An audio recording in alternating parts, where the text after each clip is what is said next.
ये लाइन पर निर्गुणी भाव विवाह कैसे कि जिंदगी में हजारों का मेला जुड़ा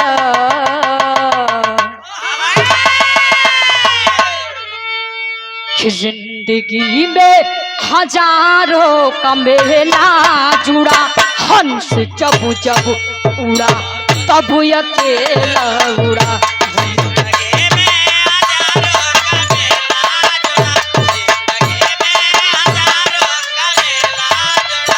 हंस जब जब उड़ा तब अकेला उड़ा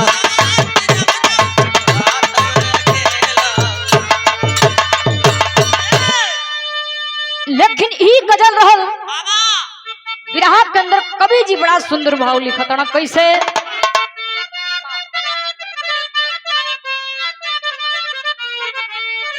कि दिल से पूछो अब दिल कितना है बड़ा अरे कि दिल से पूछो अब दिल कितना है बड़ा दिल के मंजिल के जैसा हिमालय खड़ा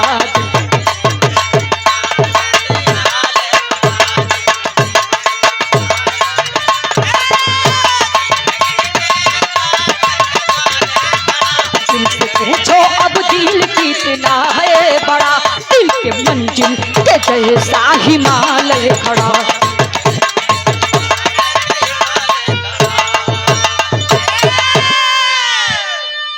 यही जैसे हमारे विरह को शुरुआत हो गई नजम का भाव लगत बा सीटी ना दे भैया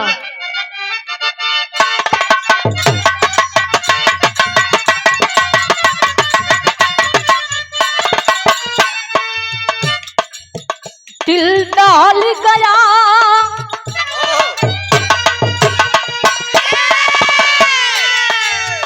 दिल दहल गया दिल दहल गया खिलौना एक कहानी है परिवार बिखरा तब आंखों से आती पानी है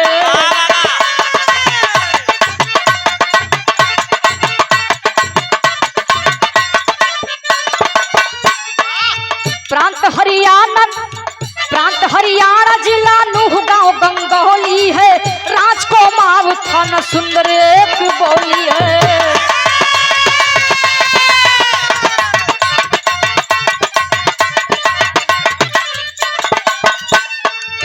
वही अजीत सिंह से मीना का विवाह हुआ वही अजीत सिंह से मीना का विवाह हुआ मीना कमसीन रही जिंदगी तबाह हुआ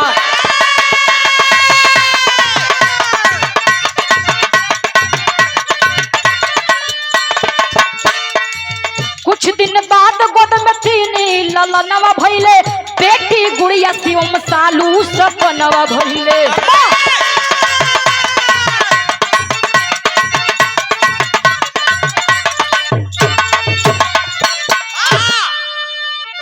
अच्छा बाबूजी जरा है बिरहा पर गौर करो लोगन प्रांत हरियाणा जिला नूह गांव बतावल गई थाना राजकुमार थाना बतावल गई वही जगह रहे वाला एक अजीत नाम का लड़का रहला समय बीतत बा धीरे धीरे कुछ दिन बीतल एक मीना नाम की लड़की से अजीत का शादी हो गई ए जनरेशन के हिसाब से बिरहा बा आजकल को भैया देखते हो प्यार मोहब्बत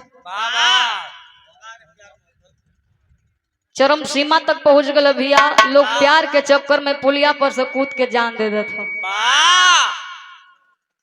प्यार के चक्कर में का होई अभी कुछ पता ना हो कहाँ तक ले भैया ये दुनिया जानी के जानत हो ए भैया विवाह शादी बड़ा निमन से कुशल मंगल पूर्वक बीतल अजीत अपने पत्नी यानी मीना के घरे लेके आई हो समय बीतत बा धीरे धीरे कुछ दिन बीत गई लेकिन देखा हो भगवान भोलेनाथ के देन से मीना अपने गोद से एक बेटा 2 बेटा और एक बिटिया को जन्म देती है। बिटिया का नाम बतावल गई गुड़िया, बेटा का नाम बतावल गई।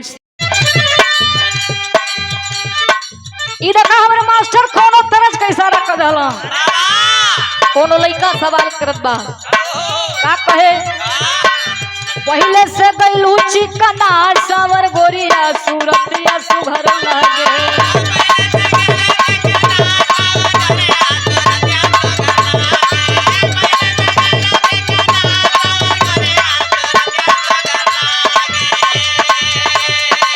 पहलू का ससुरा में उपाय सावर गोरिया लागेलू सबसे आगे।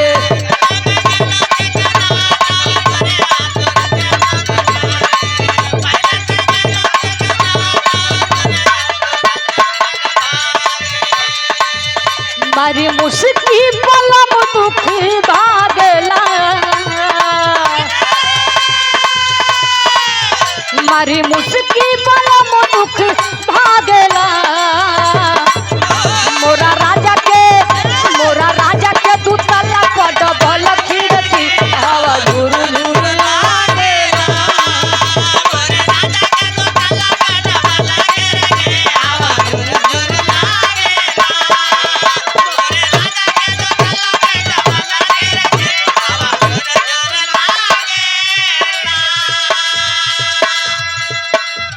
ए भैया शादी के कुछ दिन बीत गई, समय बीतत बा। ओ समय मीना अपना पति देव के संगे करत का है बिरहा में भाव बा, काहे हमसे कैलू कोहा ना मीरा, काहे हमसे कैलू कोहा ना मीना रनिया अजीत के दुख लागे।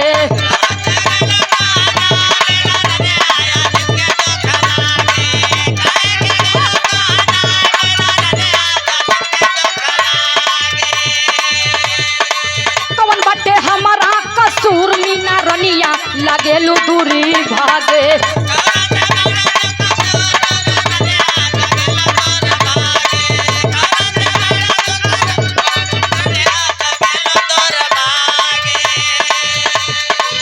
अजीत पहले सवाल का मिले ले धमकी,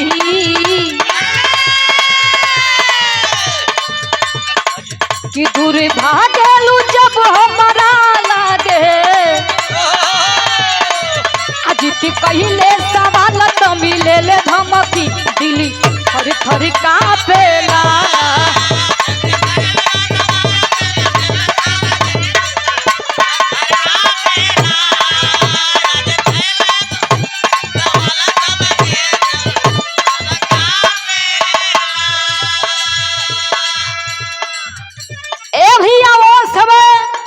अजीत अपना पत्नी से कहा तड़ा कि मीना इतना दिन तो बड़ा बढ़िया से बीतल बा, लेकिन आखिर कौन गुनाह कौन कसूर हो गइल बा हमरा से जे तू हमरा से ना बोलत बाड़ू। हमरा से कुछ दिन इतना दिन से हमरा से नफरत काहे करत बाड़ू, आखिर हम का कैले बाड़ी। लेकिन भैया मीना वो समय मीना का ना बोलले कर राज का रहे, अंतरा के भाव में कहे नाम बा, कौआ के रोहित से लड़ली नजरिया।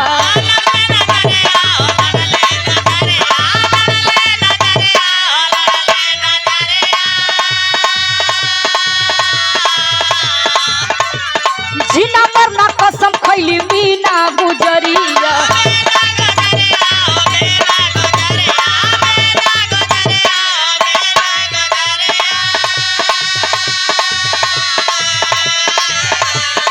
तो सुन के धमकी अजीत डरी लागेला,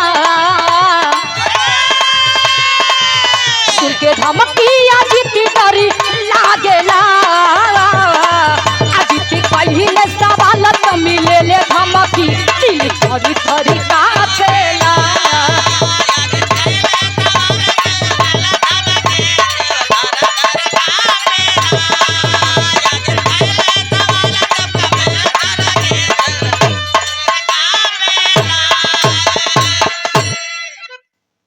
ए बाबू मीना अपने पति से काहे न बोलो,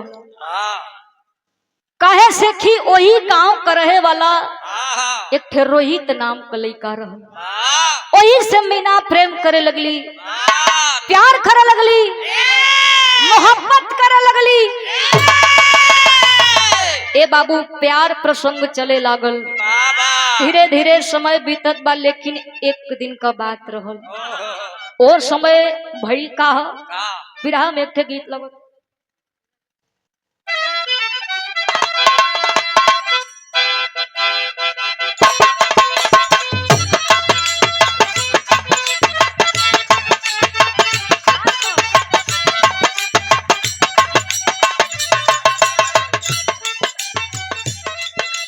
कोनो दुल्ही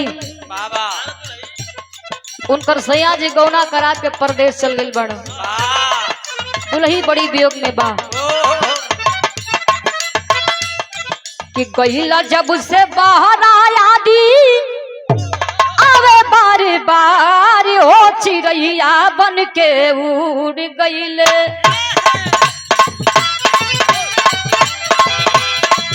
गईला जब से बाहर आया दी आवे बार बार हो चिड़ैया बन के उड़ गईले।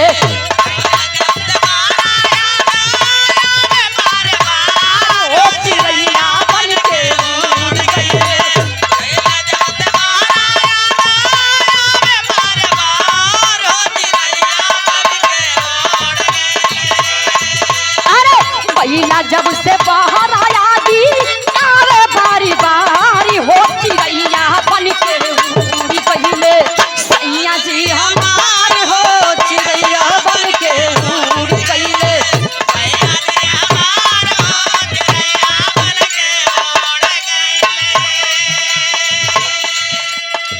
ए भैया ई त करद रहल, लेकिन ओ समय मीना रोहित के संगे करत का रहली, बिरहा में भाव बा।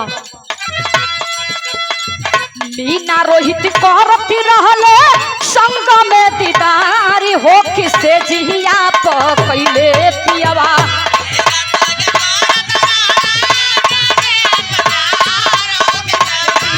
पकैले पियवा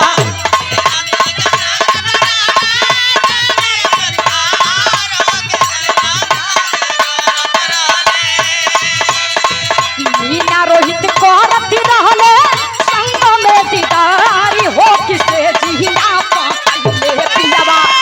कड़ा परियारी हो किसे जिया पकैले पियवा।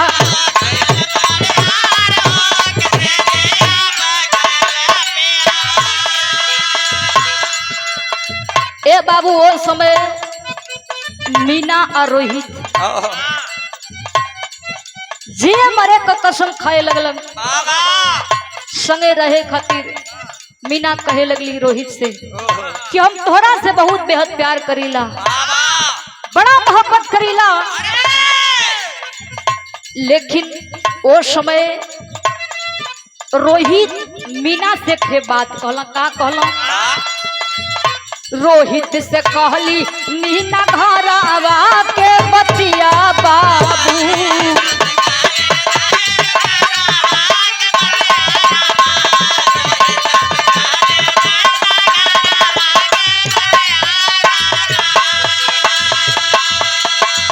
प्यार में मराए जाले के हुकमतिया बाबू।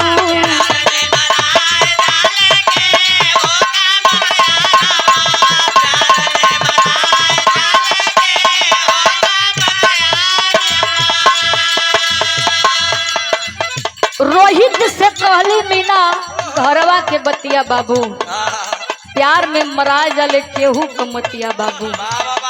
ए भैया और समय देखा भैया जब प्यार हो जाला उज खालना लौकला केहू ना लौकला कि हमार बाबू हवा कि फुआ अरे फुफा हवा कि दादा हवा। जब प्यार हो गई तो हो गई, जैसे महेंद्र के होगा। और समय कैला खा योजना बनवली मीना हो के तैयारी हो किसे जिया पकैले पियवा।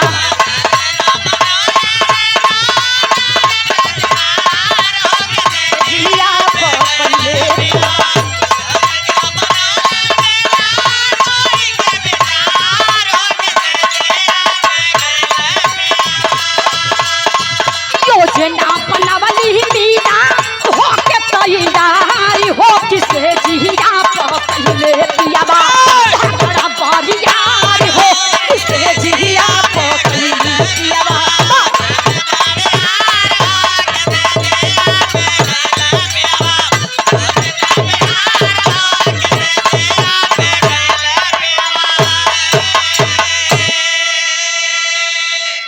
ए बाबू एक दिन का बात रहल, मीना रोहित के अपना घरे में बोलौले रही, साथे में बोलत बतियावत रही हो बाबू। लेकिन एकाएक अचानक अजीत का नजरिया पड़ गई मीना की। अजीत जाके मीना से सवाल करत हूं कि मीना यही के चलते तू हमारा से ना बोलत रहलू हो, आखिर हमरा में कौन कमी निकल गई बा कि तू ऐसन ऐसन काम करत बाड़ू। मान जा मीना। मीना के समझावत बुझावत हो बाबू, लेकिन मीना माने के तैयार ना होती। ए बाबू तुरंत डांट देती है। मीना कहत बा कि सैया हमन के बीच में तू बोला मत, अगर बोलबा तो जान से चल जाइबा। ड्रम में पैक कर दे। ए भैया मीना लगली अपना पति देव के डरावा धमकावा, कहली कि अखरे आगे एको शब्द बोलबा थे धरती पर ना रहबा। ए बाबू अजीत डरा गेल हो बाबू, अपना पत्नी से डरा गेलन, कुछ बोलत ना हो। और समय भइल का बिरहा में टेरी के भाव लगल।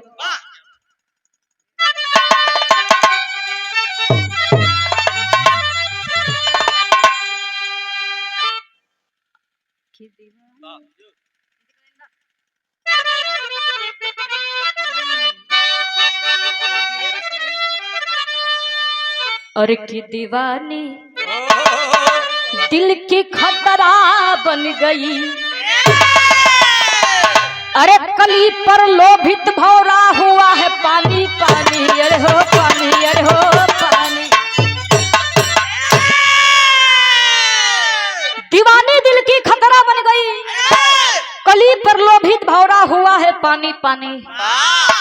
ए बाबू जब अजीत बतिया जान गईलन, मीना और रोहित का प्यार का बात जान गईलन, तो और समय मीना रोहित से कहे लगली कि रोहित हम दोनों जना प्यार करत बाड़ी जा, ई प्यार के रोड़ा बनल हवन हमार पति देव, काहे न चला इनके रास्ते से हटा देवल जा। ए बाबू रोहित और मीना दोनों जने मिल के योजना बनावत हो, योजना बनावत हन बाबू। उस समय खैलन का विदेशिया का भाव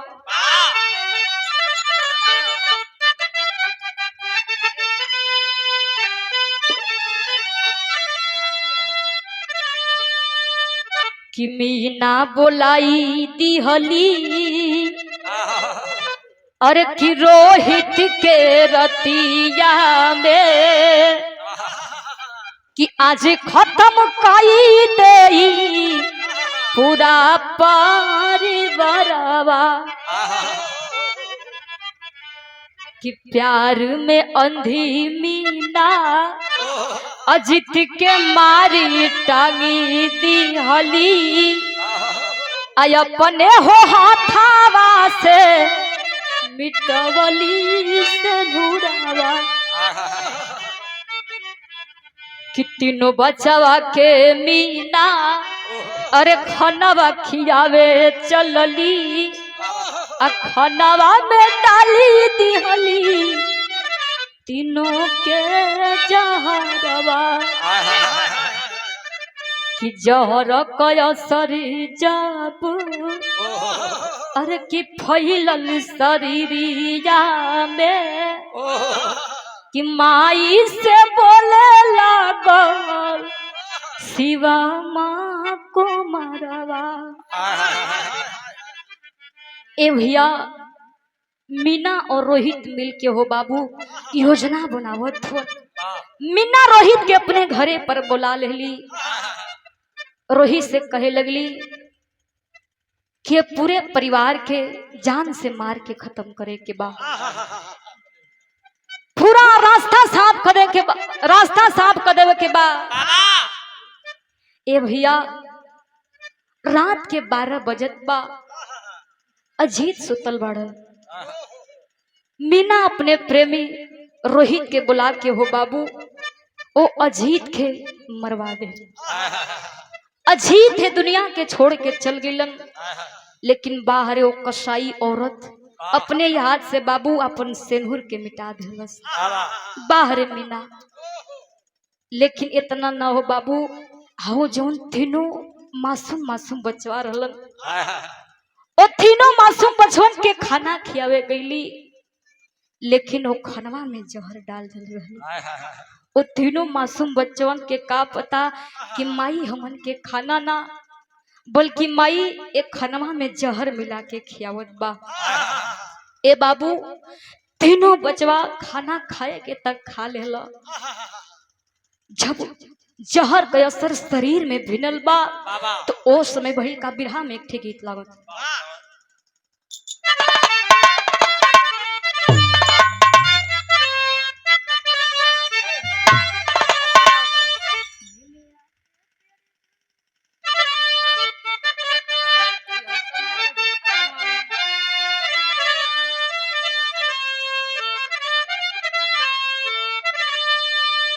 किन्नी मिया के पेड़ी जानी काटी हाय बाबा,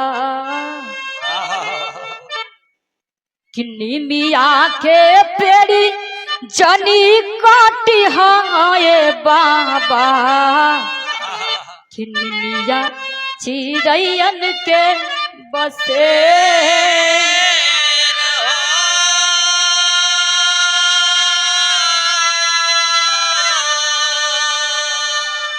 लेकिन हमारे बिरहा में बड़ा सुंदर भाव लिखल गई।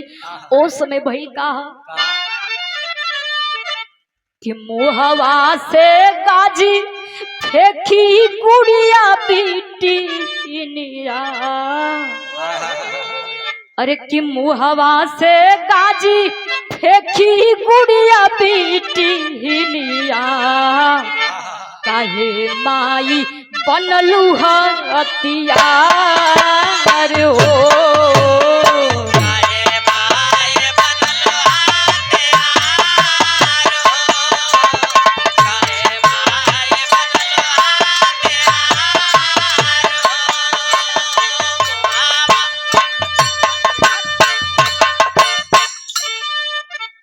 कि जनती जा माई इतना गंदा काम करबू, कि रोहित से करे लगलू प्यार हो।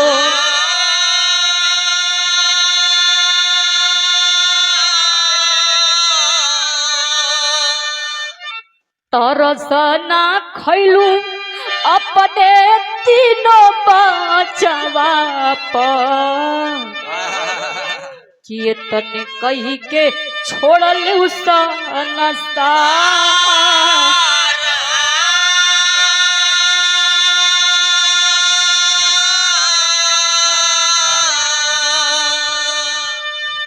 ए बाबू, हो समय मीना और रोहित मिलके हो बाबू अपने पति देव के, अपने तीनों मासूम बच्चन के मार के खत्म कर दिली, मार के खत्म कर दिली हो बाबू। आ वही राती रोहित के संगे मीना फरार हो गई।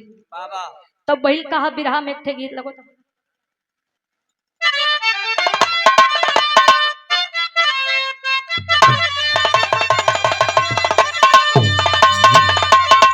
अरे कि हमारी बगिया के, कि हमारी बगिया के पोसल सुगनावा, सुगनावा कहावा उड़ी चल हो हमारे बगिया।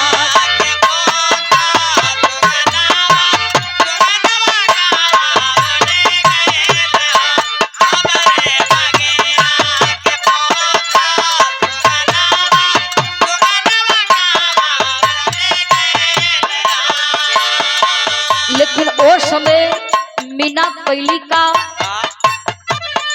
मीना ताला दे के, हो मीना ताला दे के छोड़ली भवनावा, बिहनवा बाबा आई गईले हो।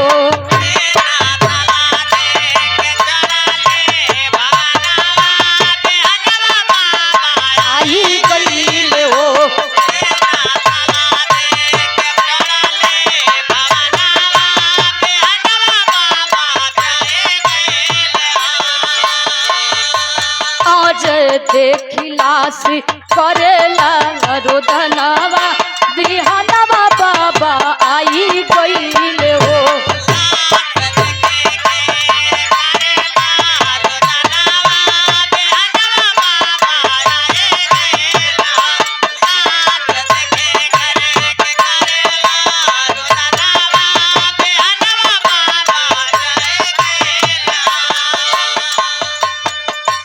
बाबू वही समय मीना और रोहित ताला मार के हो बाबू फरार हो गई।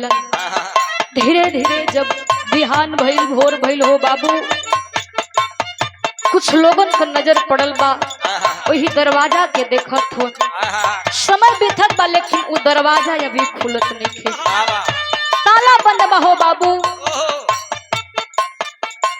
कुछ लोगन के शंका भइल कि आखिर ई बड़ा देर से ताला बंद बा, एमे तो लोग रहत रहल केहू के आवाज नहीं खे मिलत, आखिर कुछ लगत बा कि घटना जरूर भइल बा।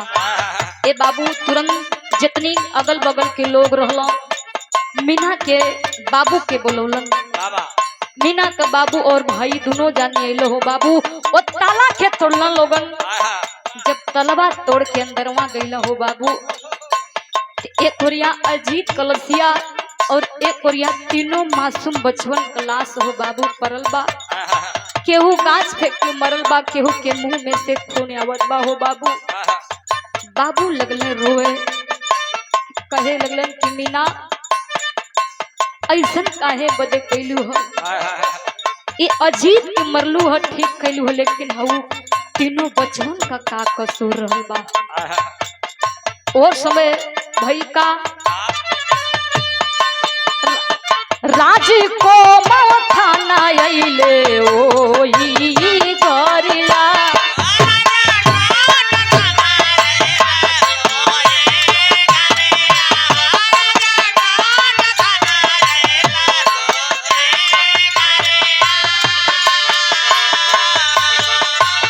चारों लाशिया के लेके गइले सरिया।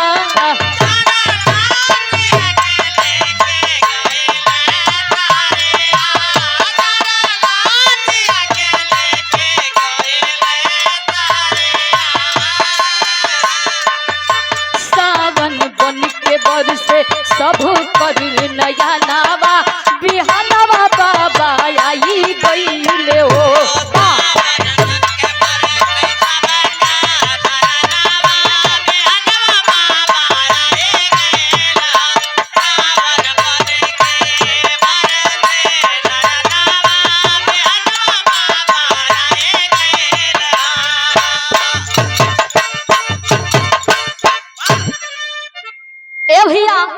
उस समय मीना का भाई और बाबू रोवत होन हो बाबू।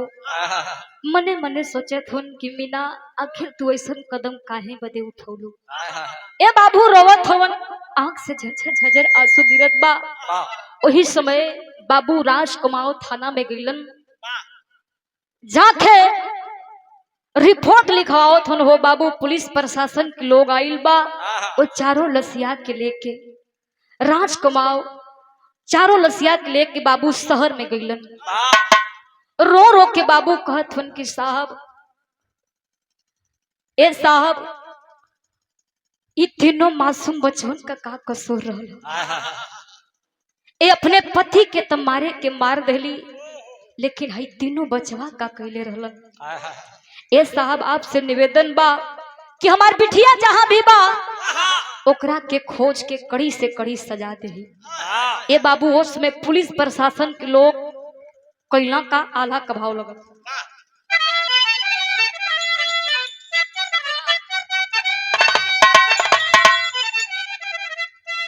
खितल बल सहित पुलिस छानबीन कैले बाबू।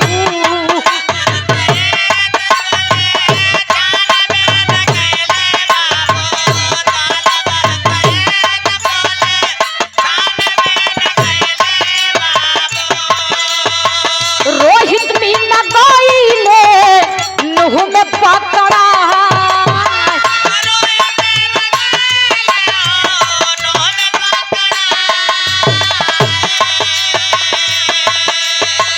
दोनों के पकड़ के जब थानवा में ले अइले बाबू।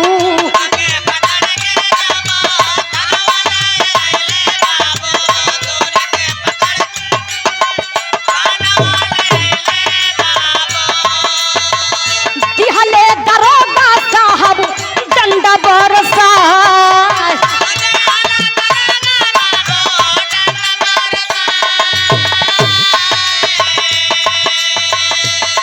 ए भैया वो समय पुलिस प्रशासन के लोग खोजत खोजत बाबू वही नूह गांव में रोहित के अमीना के पकड़ लेलन। पकड़ के लिया के थाना में बंद कर दिलन हो बाबू। पूछताछ लगल बा, पूछत हो लेकिन मीना और रोहित कुछ बतावत ना हवन। जब डंडा खमार पड़ल हो बाबू तब ओ समय मीना कहले कि ये साहब तू जानल चाहत हो ना कि हम अपने पूरे परिवार के काहे बदे खत्म कैली। अल्लाह सुना, प्यार में पागल साहब हम ही मरल जनावा।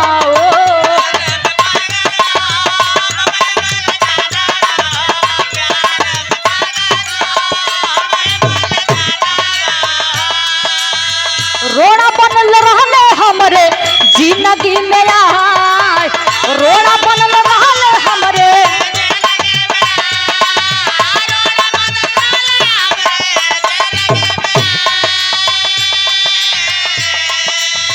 यही खातिर बाजारे का रे जवाब बनवली सा।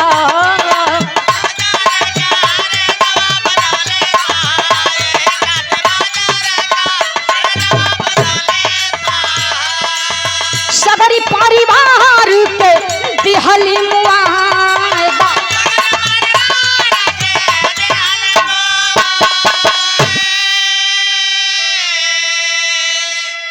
मीना कहे लगली कि हे साहब हम अपने परिवार के बताई काहे बदे मरली। और मैं थे रोहित नाम के लड़का से प्यार करत रहली, मोहब्बत करत रहली, प्रेम करत रहली। हमके कुछ समझ में नहीं आयल, सोचली कि अपने पूरे परिवार के खत्म कर दे तो हम और रोहित सुकून को जिंदगी जियल जाए। यही खातिर अपने पूरे परिवार के मार देली। प्रशासन के लोग डांट कर कहते खिरा तुझको तनिक नहीं शर्म आई, तू प्यार के चक्कर में फड़ के अपने पूरे परिवार को मार डाली। अपने पति को तो तुमने मार ही डाला, लेकिन वो तीनों बचवन का कसूर रहा। ये तीनों बचवन के बीमार के खत्म कर दिली। ए बाबू ओ समय प्रशासन के लोग वो समय कहला का मीना से खड़ी के भाव लगा।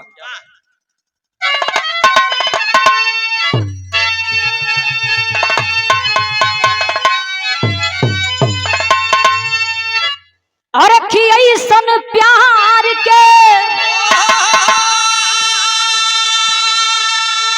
अरे किनारी पुजारी होई है तो होई घरवा के बर्बादी जब शिकारी होई है।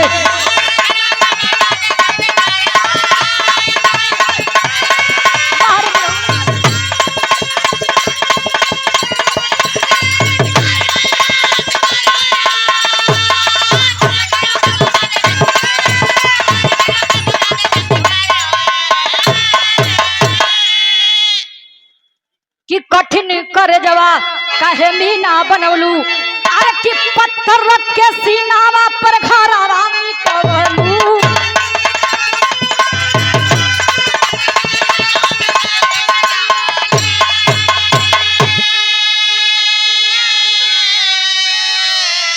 अरे कि ऐसन भगवान केहू के नाम तारी होई है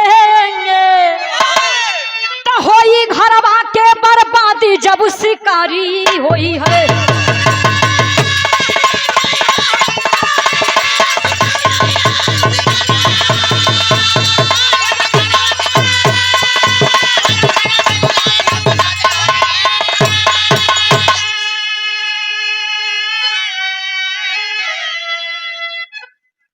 ए बाबू प्रशासन के लोग हम मीना और रोहित के जेल में बंद कर दिलन।